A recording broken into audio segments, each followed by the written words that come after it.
দ্রুতই দেশে ফিরবেন তারেক রহমান, সেই সাথে নির্বাচনে অংশ নেবেন বলে জানিয়েছেন তিনি। বিবিসি বাংলার সাথে এক সাক্ষাৎকারে তিনি এসব কথা বলেন।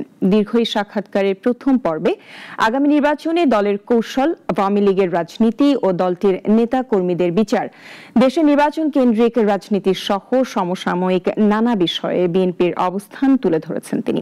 বিস্তারিত প্রতিবেদনে। 2008 সালের সেপ্টেম্বর থেকে লন্ডনে নির্বাসিত জীবনযাপন করেছেন বিএনপির ভারপ্রাপ্ত চেয়ারম্যান তারেক রহমান।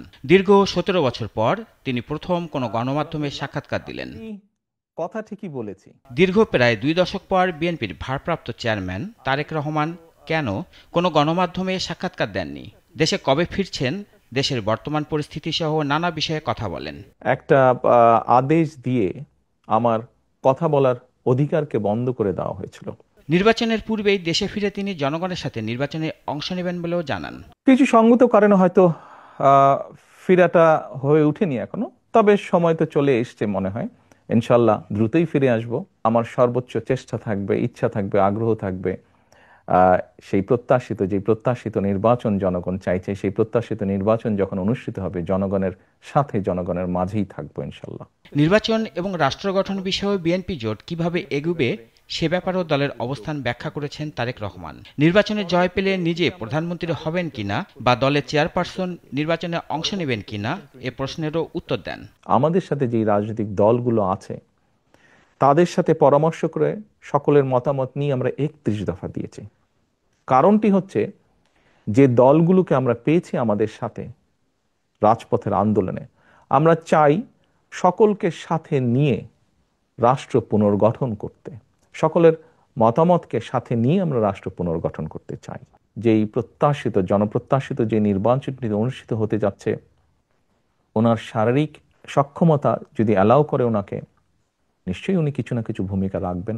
নির্বাচনকে ঘিরে জামায়াতে জোট গঠন নিয়ে বিবিসির প্রশ্নের উত্তরে তিনি উদ্বিগ্ন নন বলেও জানান। কোন দল বা সমষ্টিগতভাবে কোনো দল যদি বাংলাদেশের যে আইন আছে, বৈধ আইন আছে, বাংলাদেশের যেহেতু সংবিধান এখনো যেটি আছে, এই সব কিছুর ভেতরে থেকে, অর্থাৎ মানুষের সমর্থন, গ্রহণযোগ্যতা সবকিছুর ভেতরে থেকে যারা রাজনীতি করবে তারা করতেই পারে। এটাতে তো কোনো সমস্যা বা উদ্বেগের কোনো কারণ আমি দেখি না। এছাড়াও আওয়ামী লীগের রাজনীতি এবং বিচার নিয়েও প্রশ্ন আসে, এরও বিশদ ব্যাখ্যা করেন তিনি। হ্যান্ডকাফ পরা অবস্থায় জেলের ভিতরে মারা গিয়েছে, সহায় সম্পত্তি ধ্বংস করে দেওয়া হয়েছে।